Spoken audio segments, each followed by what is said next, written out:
Sabay-sabay natin alamin ang mga kaganapan na nangyayari sa ating bansa.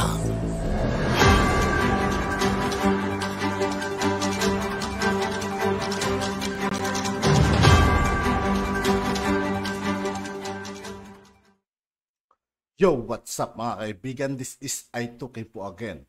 Ngayon nandito naman ulit tayo sa channel ni Banat News Updates. Dito naman ulit tayo magbibigay ng komento at reaksyon. Kaya samahan nyo ko guys. Let's go! Pag-uusapan natin ngayon, ito po, no, Nino Barsaga, posible pong makasuhan dahil po sa mga pag-interview, pagpapakalat ng mga fake na rallyista, no, na di umano ay inalok, inestapa sa bayaran dito po sa rally kay Pastor Kibuloy. Tawag dito ngayon, tanim t-shirt, sa rally ng KOJC, Kingdom of Jesus Christ, posibleng makasuhan ng cyber libel. Ayan po si Nino. Alam nyo, halatang halata naman eh. Tignan nyo po yung itsura nila, no? Sinabi nga ng, ako rin po nasaksihan ko naman, no, na ang dami pong tao eh.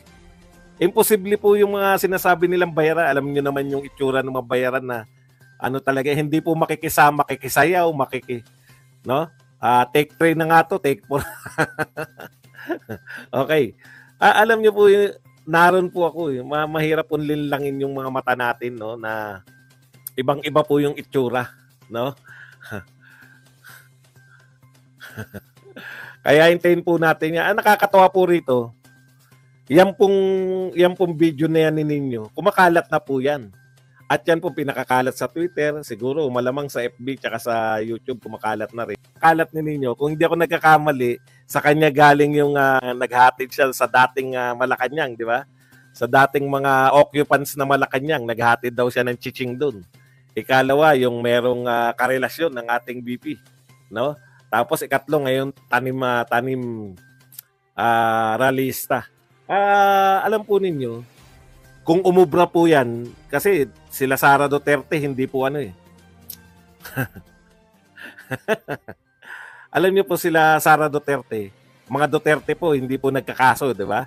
Sa mga ganyan lang salitaan. Sanay kasi sila na sinisiraan, sinasagot lang naman nila eh. Tsaka nagpauna na po dyan si Sara Duterte na marami pang darating na paninira sa kanya. Hindi naman po naapektuhan pati yung popularidad ng mga Duterte. Pero ibang kaso po itong kay Kibuloy, no? Mukhang totohanin siya rito. Pag nagsampa po ng kaso yan, pwede daw, sabi ng PIO, ng PNP. Dahil, ayun nga, cyber libel po to. Lalo na kung mahalongkat pa, ayon dito sa balita ng SMNI, mas malala pa po yan kung mahahalongkat na dati na pala siyang may kaso ng cyber libel, no? Yan po yung problema ngayon ni Onin. Kasi dapat nag-stick na lang si Nino sa pagiging komedyante. Nakakatawa ka naman na, 'di ba? Ang problema kasi ni Nino, nagkakaproblema si Nino pagka yung entertainment po. Maski ako natatawa pa rin ako kay Nino kasi siya lang may kakayahan na magmura ng walang humpay, no? Tapos ang lakas ng loob niya, nagbibikini yan. Nagtaka nga ako rito sa mga Tambi vloggers eh. 'Di ba? Sabi ko, sa isip-isip ko, hindi niyo ba talaga kilala si Nino? At gagawin niyo siyang source? O ang dami pong balita nila na source nila si Nino. No? Yan nga. O ano ngayon gagawin niyo? Pati tuloy kredibilidad niyo. Alam po ninyo, yan po yun eh, no? Yung pati po yung pagkuha ng source, makikita po diyan kung gaano kalalim yung mga vlogger, no? Hindi po yan kahit sino magsalita, ikukunin mo, kahit sino magsalita, ikukot mo. Maski po yung pagkukuha niyo ng mga resource person, no?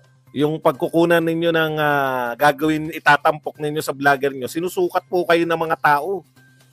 Kung kayo ba'y kapani-paniwala, hindi niyo pwedeng ikatwiran ngayon kayong mga vlogger, tambalos-los vloggers, mga BBM vloggers, hindi niyo pwedeng sabihin na kinot ko lang naman si Nino. Naku, kalokohan po yan. Ha? Kalokohan po yan. Yung sasabihin nyo na kinot nyo, yun na nga yun eh. Kino-coach nyo yung tao, hindi nyo ba kilala si Nino? Sabi ko nga sa inyo, DDS yan. Wala naman ng panahon namin, anong panahon na DDS yan, Wala na mga Duterte supporter na kino-quote yan o ginagamit siya bilang source ng kanilang information. Yun po yung pagkakaiba ng mga vlogger na madaling mauto, madaling mapaikot. Paano pa yung mga vlogger na yung mga katulad ni ninyo ang ginagawang source? Aba, kabahan kayo dyan. Paano nyo natitiyak na yung mga pinagsasabi niyan ay katiwa-tiwala? Is either, tanungin nyo sila, kayo ba talaga na, wag po tayong wag nyong bulahin yung sarili nyo. Chine-challenge ko kayo, yung mga nanonood dito na tambaluslos at mga BBM supporters. Tanungin nyo yung mga vlogger nyo, bakit yung pinaniniwalaan si ninyo? O katulad niyan, harap-harapan, sinabi na SMNI, pwede ka namin kasuhan. Sa SMNI, pwedeng kasuhan dahil sa pamimigay ng mga realista.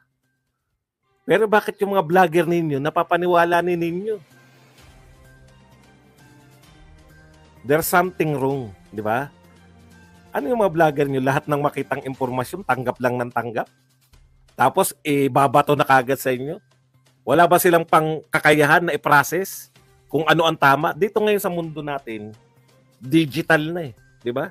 Nakakalat yung mga maling impormasyon, kasama ng mga tamang impormasyon, kasama ng mga fake news, kasama ng mga real news, kasama ng mga bias news, kasama ng mga totoong balita.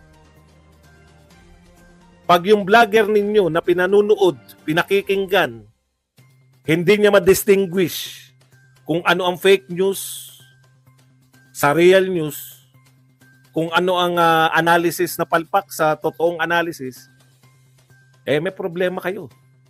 Nagpapa-impluwensya kayo sa mga vlogger na naniniwala kay ninyo. Sa madaling salita. O, di ba? Kayo ba, naniniwala kayo? Ako naroon ako Hindi ako miyembro niyang kingdom na yan. Pero naroon ako nung rally nila nung Lunes Imposibleng bayaran yung mga tao ron. Hindi ako maniniwala. Sa itsura pa lang ng mga tao doon, alam mo yung mga taong naliligo, ganun po itsura. Tignan niyo yung mga hinarap ni ninyo sa inyo. Ang layo. Organize yan At exclusive po yun noong Lunes. Hindi pa po sila nananawagan noon ng ibang mga ng ibang tao. Exclusive yun para lang sa mga kingdom members. Imagine niyo. Ganun na karami. Exclusive pa yun. Balik tayo. No? Pag yung vlogger ninyo, naniwala dyan kay ninyo, matagal ko na kayo pinagtatawanan Matagal ko na pinagtatawanan yung mga yan Review niyo yung mga sinasabi nila pag meron doon. Ano po yung mga galing kay ninyo? Yan yung may karelasyon si BP Sara. Yan yung si ninyo yung nagdadala ng chiching dyan sa Malacanang. Reviewin niyo yung mga topic ng vlogger na paborito nyo. Nako, delikado yan. Ibig sabihin, pag yan yung, tapos eto, yung mga bayaran. O, pag ganyan po ang vlogger ninyo, tinatanggap po kahit galing kay ninyo. Anong mga source ng vlog nila yung nakuha nila sa mga hindi katiwa-tiwalang sources? Di ba? Opo, pinagtatawanan ko kayo. Masaktan kayo? Masaktan kayo na naniniwala kay kaninyo? Talagang ganun. Hindi ko po sasabihin na bobo kayo.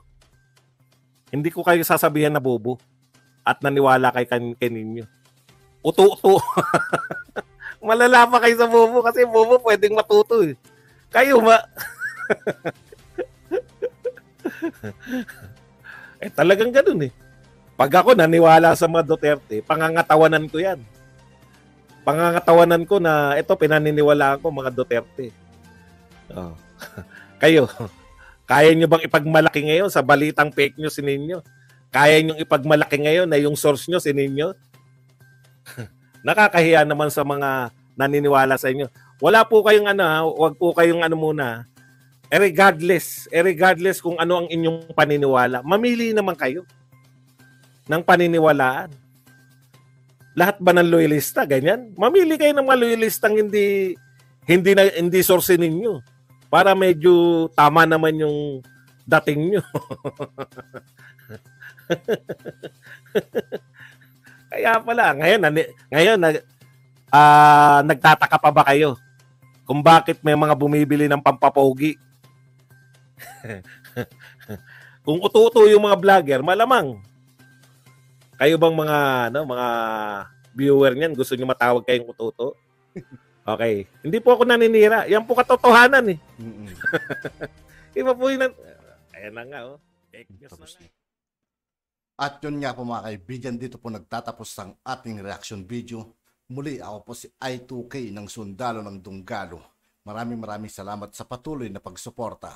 Yeah, peace out.